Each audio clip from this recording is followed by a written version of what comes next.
Hello guys, welcome back to our podcast, Art of Progress, brought to you by the ABCD project in collaboration with University American College Skopje. Today we'll briefly talk about deep tech and AI overall with a very special guest, Mr. Miodrag Cekikj. Thank you. Hi Nikola, hi guys, thank you for the invitation, first of all. Thank you for I coming. feel really comfortable here, that's very important to me. And I'm not so very special. I'm just Miodrag. You can call me Mickey, like Mickey Mouse. I think it's easier, or just Cekikj, if it's okay for you. Thank you for the invitation. I'm glad to have a conversation, to have a talk with guys like you that are so enthusiastic, so energized about deep topics like deep tech. So I guess we'll have a really interesting and insightful conversation after all. Thank you so much. So for our viewers to better understand who you are, who is Miodrag? Can you explain your personality? Yeah, just a normal guy. I mean, not special, as I mentioned. Yeah, I'm coming from a mixed background. First of all, I will start that I'm coming from Ohrid. I was born in Ohrid, so I like water. Yeah, and I'm coming with a mixed background. So actually, currently living in Skopje. I would say mixed background in the living as well. So living in Skopje and Ohrid in the same time, but mixed background from a technical perspective. So basically, I've done my PhD from an academic perspective in the field of bioengineering. That was last December. And in the meantime, I'm more than 11 years in the IT industry, the computer engineering industry. And basically currently working as a technical lead consultant at IW Connect here in Skopje. Oh wow, nice. Yeah, that's a brief summary. Nice, thank you. How did your interest in technology begin? Ever since you were young Mickey, did your parents support technology overall? What made you get into tech? Yeah, so it's kind of a really interesting story. This is actually my first time mentioning my grandfather, dad of Lado. So I was like playing a lot of Nintendo games at the very early beginnings, and he was like always saying to me, like, unplug the Nintendo and saying, what you gonna do in your life? You're all the time in front of the screen. So it was really interesting that interest in games actually proceed to playing some games during my studies, my high school studies. And then during that time, primary school and high school, I got really interested about programming. So Pascal programs, how can we actually do some geometry on the screen, how we can implement a program that is just making a sum of two numbers, stuff like that. I mean, it's pretty simple, pretty basic, but still really interesting to me.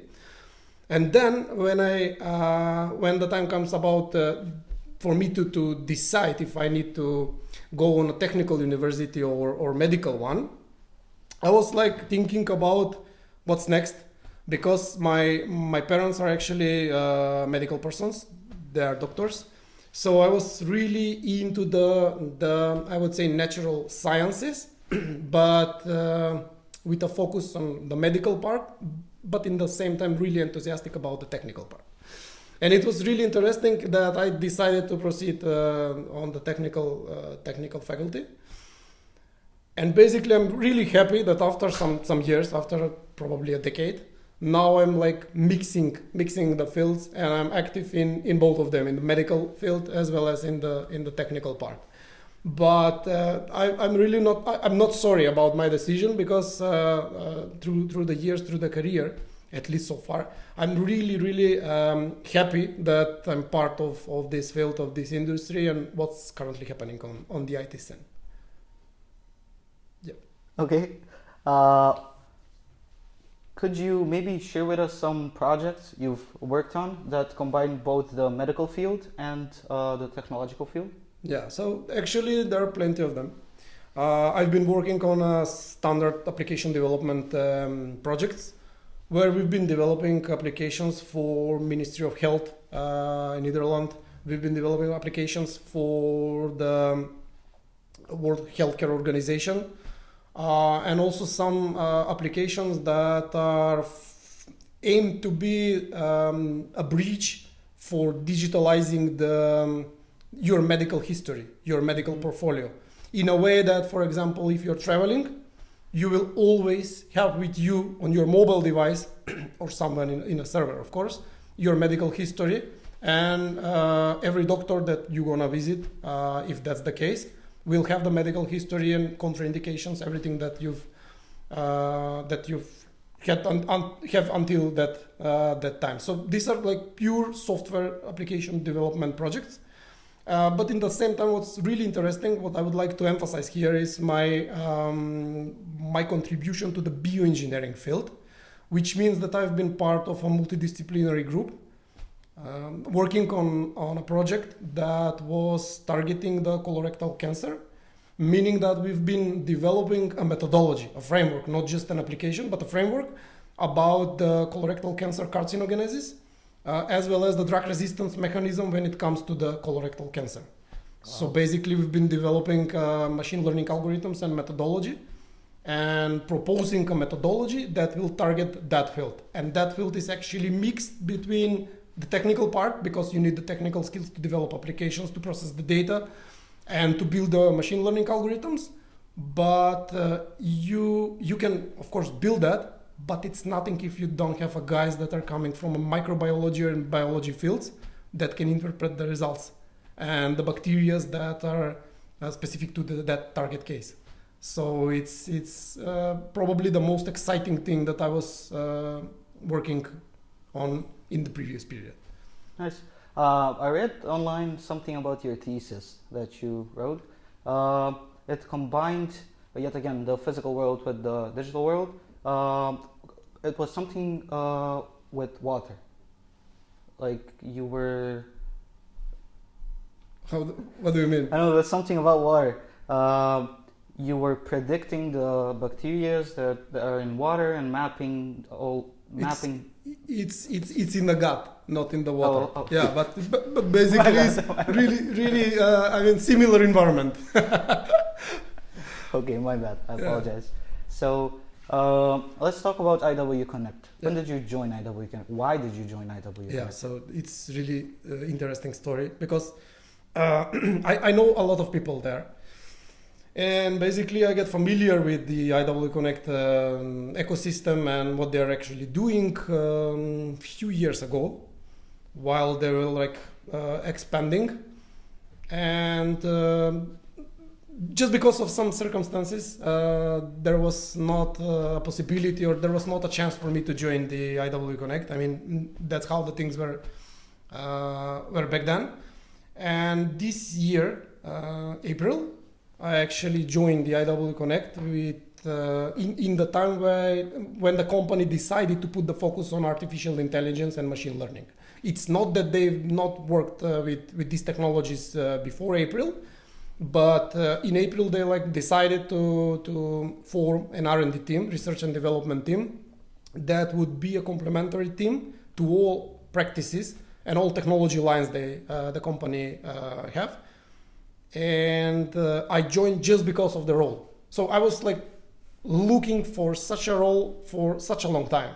I mean, it's R&D and it's basically the place where I feel the most comfortable, the place where I can research something, but also keep the hands-on experience. Because I'm really, I really considering myself as a practical guy. So I really love to do the things, to lead by example. So my perspective and my vision, my goal was to be in a place where I can do the both. So yeah, that was the main reason why I joined the IW Connect forces, and it's pretty challenging and interesting so far.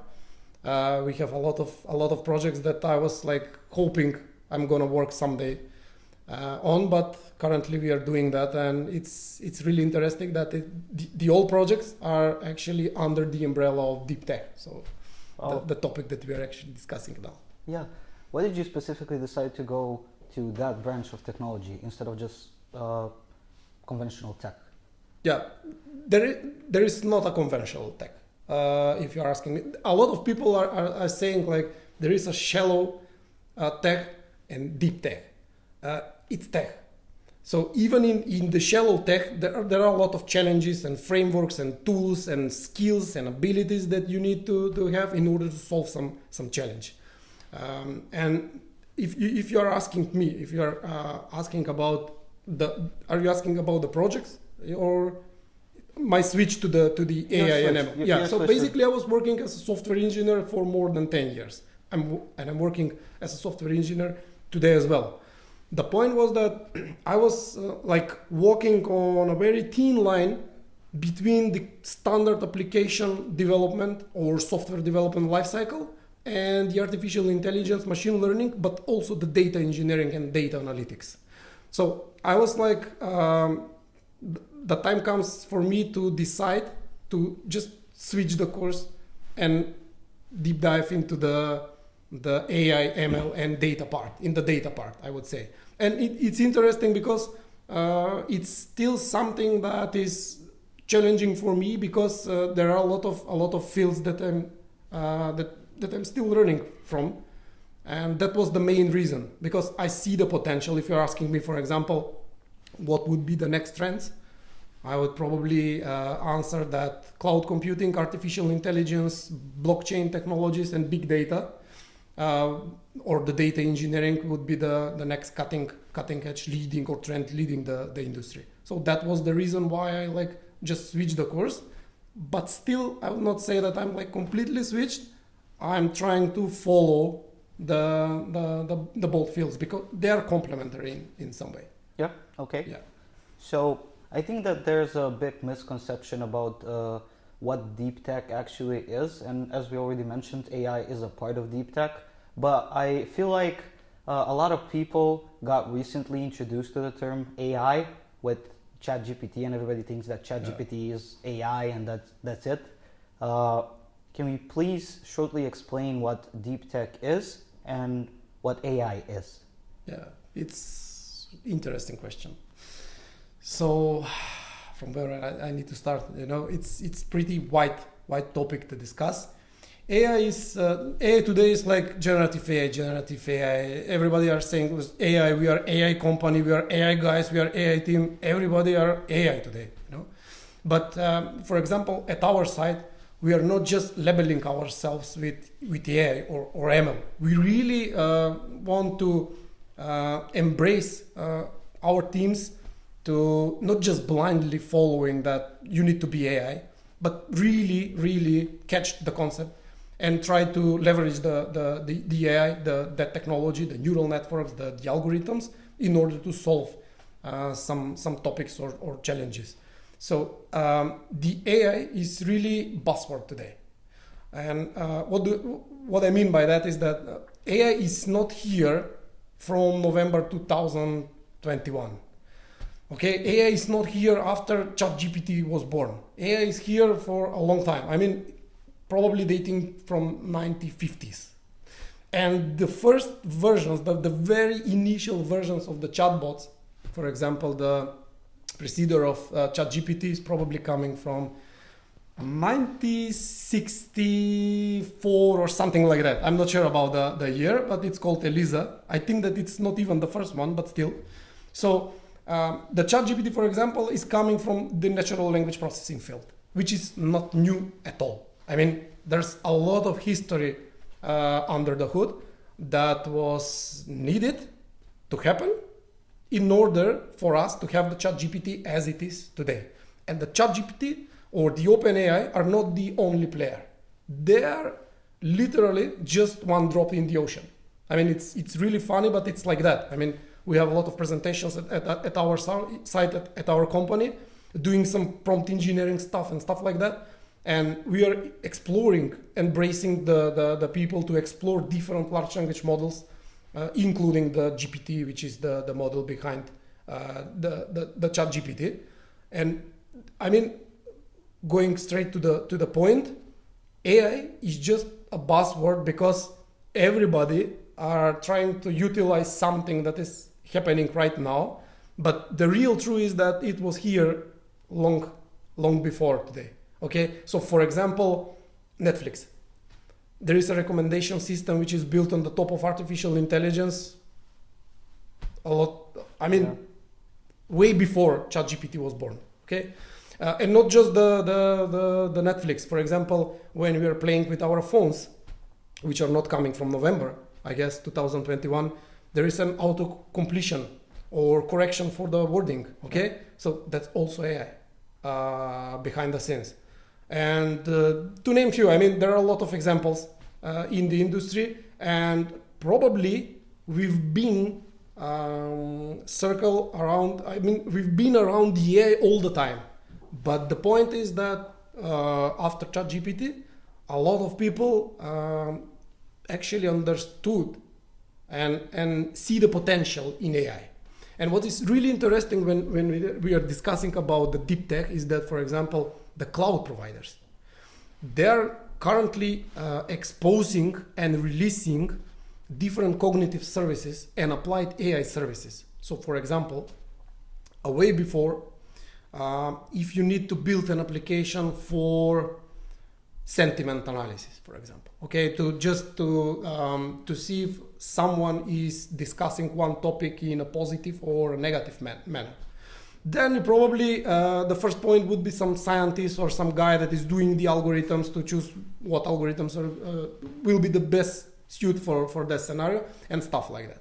Then you will need the appropriate library to implement that by coding and so on.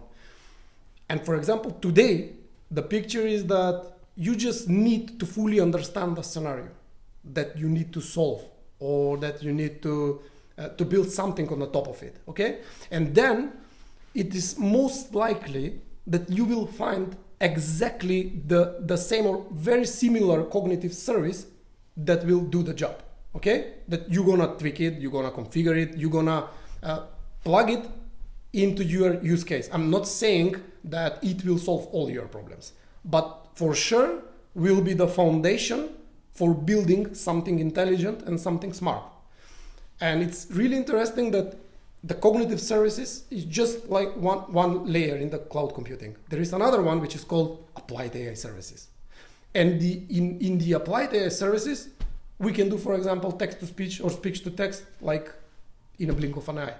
Okay? So instead of developing a component from scratch for catching transcripts or catching our conversation and generating transcripts, you can just plug and play into your system, record the audio, and get the transcripts out of the box.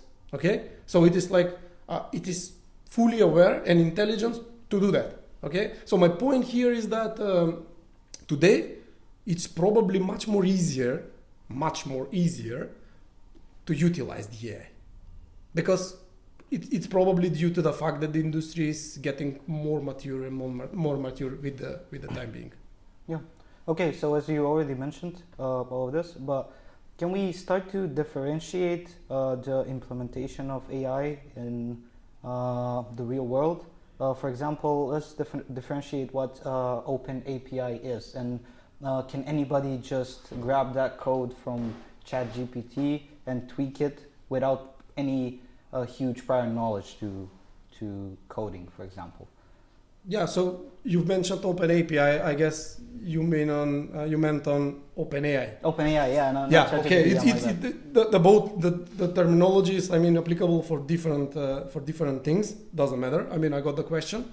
So they are exposing APIs that you can ping. I mean, you can integrate with them and probably try to replicate the conversation that we already have with the ChatGPT application, but now on our side within our system. So basically, we can integrate, I would say, the ChatGPT knowledge or any other large language model. It's really difficult for me to speak just with, to discuss about ChatGPT only, but you can integrate the knowledge of the model. For example, Gemini is here. I mean, they released their large language models, and I mean, it's Gemini Nano version, for example, is appropriate to run on a mobile device or on devices. I mean, so it's really exciting to mention as a news that are coming from the AI world.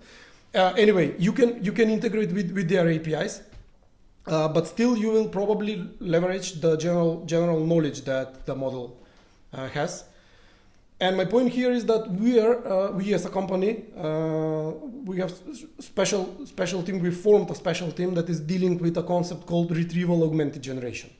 What's that? Yeah, that's like augmenting the way of reasoning of the model. So what do I mean by this is like we are using the general purpose knowledge of the model to resonate. We are using the cognitive power of the model, but on our data.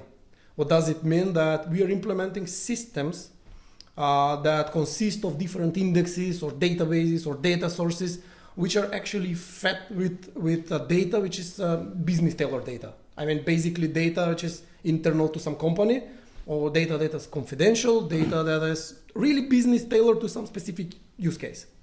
And then what we are doing is implementing component which is called, I would generalize this like search component or similarity search component, which is actually dealing with the user prompt. So when some end user is using the system, it is basically trying to match and find all relevant documents from the data store. And then the documents all together with the user prompt are sent to the large language model. And then the large language model is instructed in this way. You are like a graduate guy, okay? You're really cool large language model. We believe you. You are the best. Please use your power and knowledge to generate a response on this question or this user prompt, but using these documents that we are providing to you. And in that case, what we are doing, we are bypassing actually some limitations that the current generation large language models have. What are they? For example, they have a limited token frame. Okay, so you are not allowed. I mean, you cannot discuss. It's not possible to discuss with the model in an infinite way. I mean, you cannot expect that the model will keep track of the conversation if you are discussing like if you go out of the scope. There is a scope. I would say in more general way, there is a scope of words. There is a word limitation that you can use in the discussion, and when you hit that limit, then there is a concept which is called artificial hallucination. And there is a concept where the model is actually starting to forget about the conversation that we started. Okay, so if you say I'm Nikola, and then you are just discussing about topics related to your interest, and after some time you will probably face in a situation when the model will begin to forget somehow the things. Okay, so that's one limitation.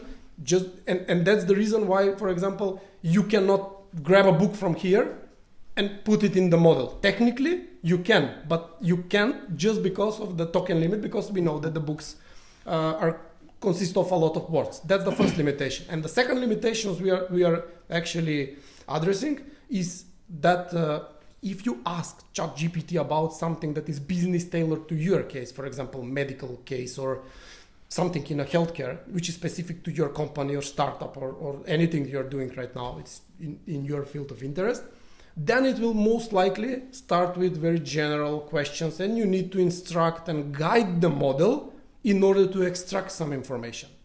By the principle that we are using, what's happening is actually we are like specializing the model without any fine-tuning technique in order to provide insights and extract data from data that is data from our interest. Okay, and that's why it is called retrieval augmented generation, because we are augmenting that way of retrieving the informations and generating the responses. There are other techniques. Do not get me wrong, but there are other techniques which are available on the market. But we have our highlights and action points why we are currently using retrieval augmented generation principle, and it is really interesting way of specializing the model to be suitable for the use case of our business, of our interest. Oh wow! So let's summarize. For example, technically, if I wanted to create my own a language model tailored to my own needs and specifications with a certain framework, I could do that. I could build my own Nikola GPT. Yeah, exactly. Damn. It's like that. So basically, if you like to, let's say that you have a startup and you have a lot of information, and probably you want to build a Nikola GPT about yourself, okay? And then I know that you're a guy that you're always thinking something, okay? And that's a lot of information. So basically using ChatGPT or any other large language model, you will probably hit that limit about the input you can provide to the model, okay? Because you have experience in, probably you can wrap up your experience, your life experience, your life journey in more than 2 or 3 books, okay? Yeah. So that's too much for the model. But with this principle, you can feed data sources that will keep track of that data. And then when you will ask the system about some specific thing, about you, for example, about your hobbies, that's just one part of you, okay? The hobbies are just one part of Nikola. But it will extract the hobbies part of that data source and then provide or generate the responses based on that information. So technically, you will not be limited by the wordings, okay? And you will get the feeling that the model is really empathic and really like tailored to be Nikola GPT, because the model will know the story, will know the exactly what you are asking for. And if, for example, you ask the model about something that is really not you. I mean, any information that is not part of the data source we are talking about. So, for example, let's say that you won't provide an information about your first girlfriend or anything like that. Your love story will be excluded from the data set. Then if you ask the model about that specific thing, it will say, I don't know about that one. So it will still stay a secret, okay? Nikola GPT will not expose that information. So that's another limitation. I mean, that's another action point that we are targeting with this principle, with this methodology. So to really limit the large language model to our data. Wow. So is AI essentially a tool to help us save on time, to automate certain stuff in our life? Indeed. So I feel it's exactly that stuff. I mean, there are different fields under the AI umbrella. I mean, it's not just the generative AI. A lot of people are like mixing the things, saying that AI is ChatGPT, or AI is like reading text or just summarizing text or generating text, or recognizing picture or generating picture. AI is way more than that. I mean, there is another field which is part of AI, which is called machine learning, and there are different fields there, like supervised machine learning, unsupervised machine learning, semi-supervised machine learning, reinforcement learning, and stuff like that. And these are like all different fields and categories under the same umbrella, the AI umbrella, because the generative AI is basically just the natural language processing field, okay? So I would say that it's here, and it's a technology that is for sure automating the things. So everybody are just asking me, is it like this thing too serious, man? Am I being like replaced because of the AI?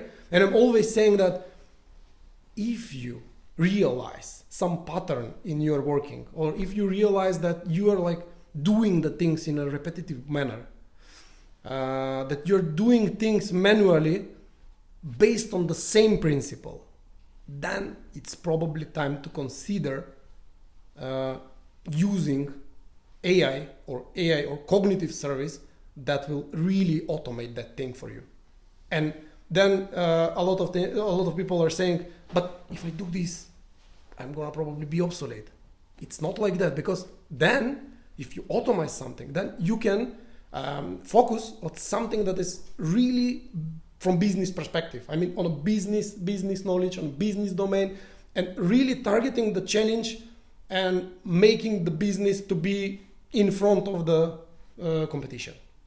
So it's really like that. And there is another saying that is going to like change us or replace us.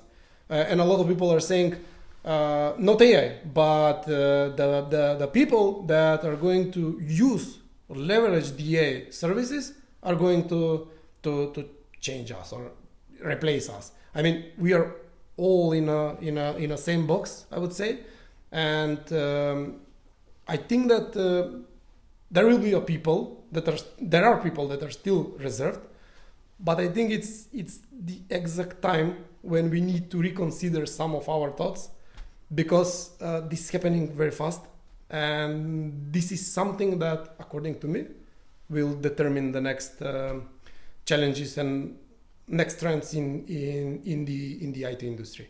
And I would like to mention that it was the same, as far as I can remember, it was the same with the cloud computing. So when the cloud providers are actually were established, a lot of people, especially coming from the banking sector, were like, but in the cloud, it's not on your server, it's not your data, because it will be on a cloud. But today, most of them, with most of the services they're using, are cloud-based. Of course, there are data centers, but that's for specific scenarios and cases.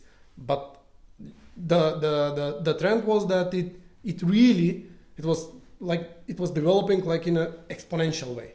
And what I'm currently seeing, I'm seeing the same pattern, but not in an exponential way. It's way faster than it was before. So that's why I'm always saying that we need to stay awake, and we need to really consider using these cutting edge trends that are for sure redefining currently the startup field, the startups, but also affecting a lot of business today. Wow. Do you think that maybe this whole AI boom will result in problems with privacy down the line? Do you expect some data leakages to come up, or just there are already some leakages? I mean, I guess it's part of how the things are developing, how the things are getting more mature. So at our company, Tailoring Connect, we have also a dedicated team which is consists of people that have the law background, and they are currently exploring everything that is happening on the ethical AI and responsible AI scene. So basically what they are doing, they are deeply investigating the regulations, I mean the draft regulations, as well as the currently developed regulations that were proposed last week to actually regulate the AI within the European countries, which is kind of interesting. But still, I think that the challenge is that the regulation is not just one, but more steps back than what's happening on the real scene. And regarding the question, actually, today I just realized 2 or 3 examples of data leakages through the large language models, which is probably kind of a expected scenario, because they are built on a vast amount of data, and probably on a data that is not confidential, but was not meant to be used in that manner. I mean, that's the hot topic. That's the hot topic today. And there is really interesting perspective about this one.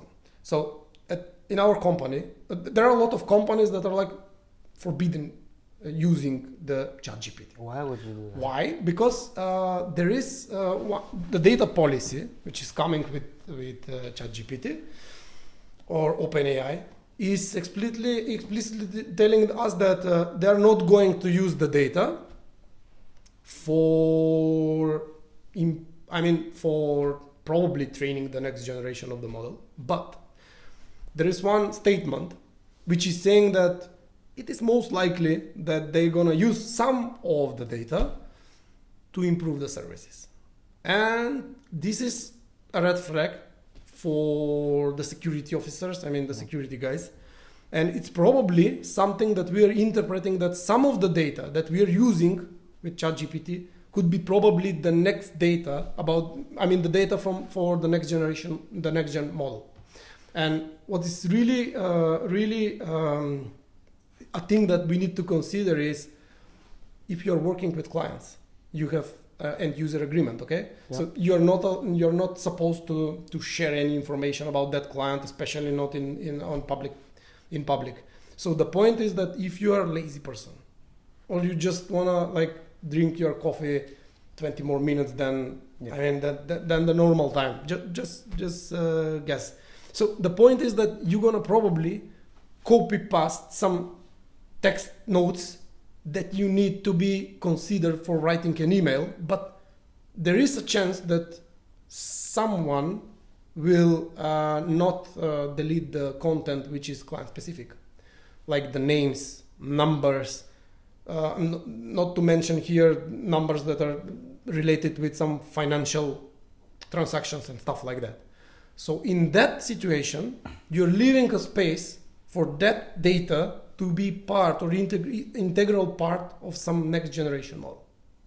And it's really thing to be considered. So I started the question that a lot of companies are like forbidden, the ChatGPT is forbidden. I know companies that they're not using at all.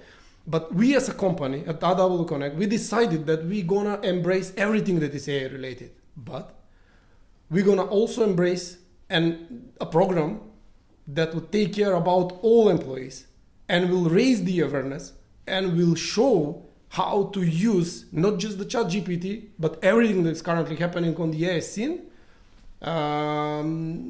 with a dose of consideration.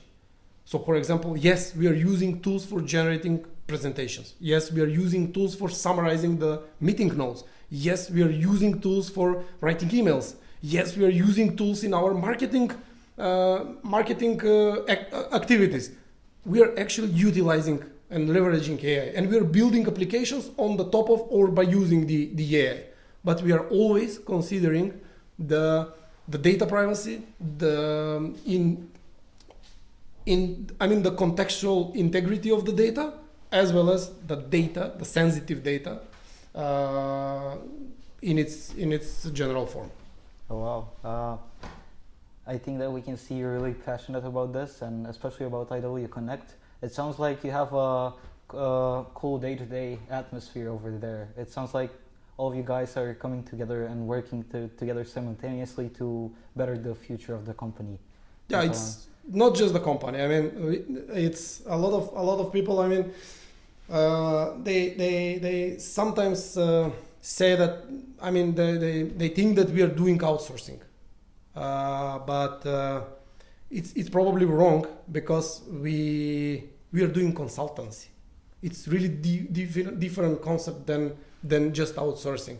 And what we are doing currently is like embracing all employees to try to find something that can be automized, something that can be like really boosted or bring a value, not for the client, because we are not saying that we are working with clients, but for the partners.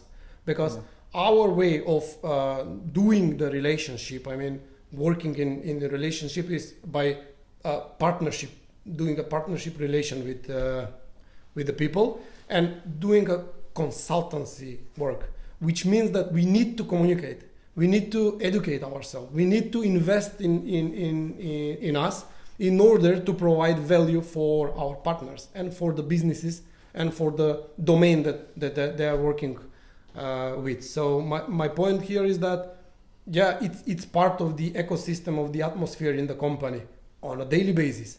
I mean, just today I was like in 3 or 4 meetings. I would say 3 because the fourth one was a very formal one, but 3 meetings that were like ad hoc meetings. We organized as an ad hoc meetings, and we've discussed about some ideas that my colleagues actually have about addressing a specific business topic that would really bring a value to the partners. And we just discussed in depth. I mean, not just we want to build a rocket and we want to be really fast and go on some planet or stuff like that, but we really deep dive into the concepts in order to make something that would bring value, not just for the company. I mean, for the partners, and also as a social responsible company for the community, because it's how the things are actually working. You are part of a community. You're not alone. I mean, you're not the only player. Yeah. Wow. You already mentioned that today you found out about 3 leakages that happened. What's your go-to site or source to be up to date about AI stuff? Yeah, they're different sites. I mean, I'm not gonna mention by their names, but there are a lot of different sites and a lot of people that are just sharing the passion, sharing the findings with the community. Most of the time, at least for now, I'm following people that are part of my LinkedIn network that are sharing some stuff they found along the way. But there are also sites that are, I mean, the most well-known sites in the IT industry that are promoting AI content, AI news, and stuff like that. But basically what I'm doing right now is like following the big players that provided some insights. I mean, that released some large language models, at least for now, on the scene. So currently following Google, currently following Microsoft, currently following OpenAI and their announcements. Also, IW Connect, as IW Connect, we are in a gold partnership relation with Microsoft. So we are relying on some services that are still in preview, but we have access to them as well as some certifications. And the point is that Microsoft has a partnership with OpenAI. So basically the GPT 3.5 Turbo model and the GPT-4 model are exposed within the Microsoft Azure platform. So basically we are also following what's happening on the both sides because it's really important for the partnership in general. And also not to forget the community, I mean the open source community and the community driven projects. There are a lot of them. But basically we are extracting the most important news coming from the Hugging Face. It's like a Kaggle for data, or it's like the main place where you're gonna find news, models, and everything related to what we are currently doing when in terms of NLP or large language models. Everything is there. So basically we are not like strictly tied to just one or two, or I mean just to big player sources, but still like open to explore the horizon and all informations that are there like independently. Okay, so your advice essentially to people that, for example, heard the term AI or deep tech for the first time today, they should just go on Google and try to absorb as much knowledge as possible and then form their own opinion. Yeah, exactly. Deep tech is another topic. It's the topic that we are discussing right now. But what is deep tech? I mean, deep tech, it's like there are 2 dimensions for deep tech. The first one is like time to market. Okay, the another one is ease of access. So as much as you're going in the direction to like if you're building something that will take a lot of time, and you're building something that it's, for example, multidisciplinary, that requires a lot of people or scientists, or that is really something that is mixed up of different things. That's a deep tech. I mean, for me, deep tech is actually tend to address really complex problems. Like, for example, I was doing with my PhD and the bioengineering field. So the deep tech there is that I cannot do that alone.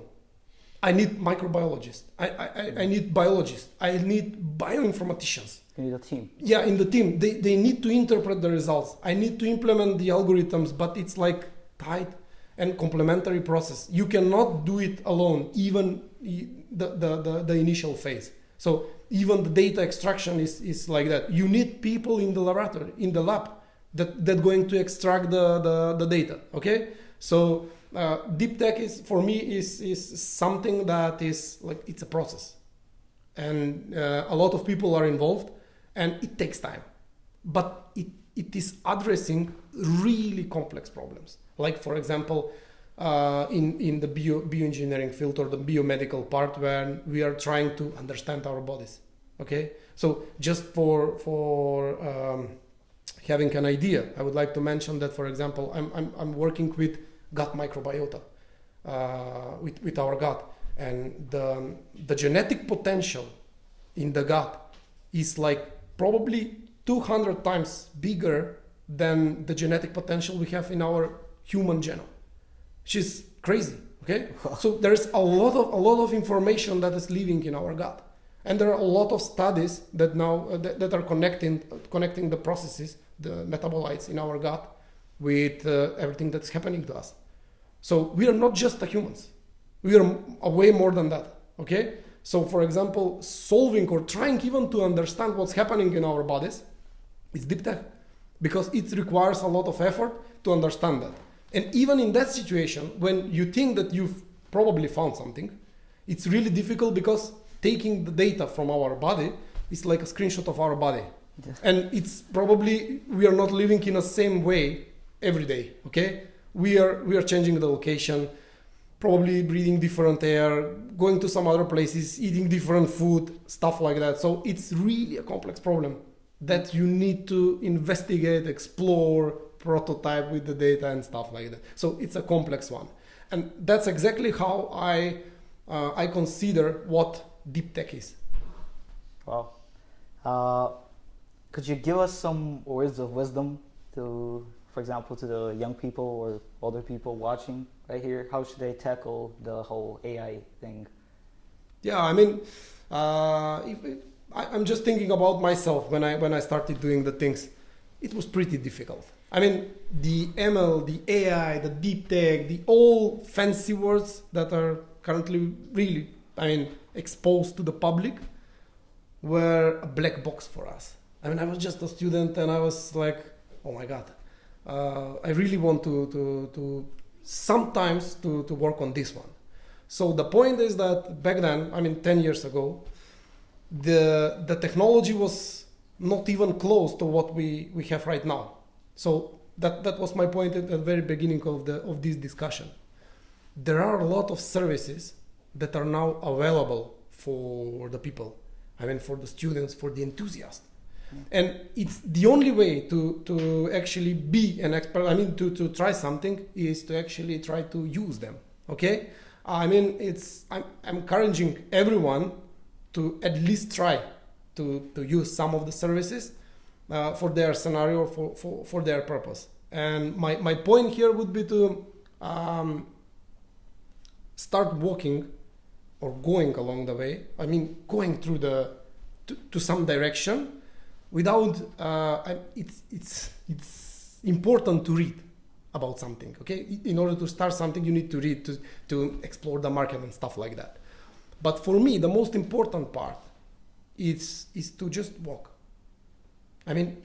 Go ahead. You will for sure fail once, twice, and so on. But the only way to learn probably is to fail. And the only way to win is to learn. And the only way to win is just to move forward.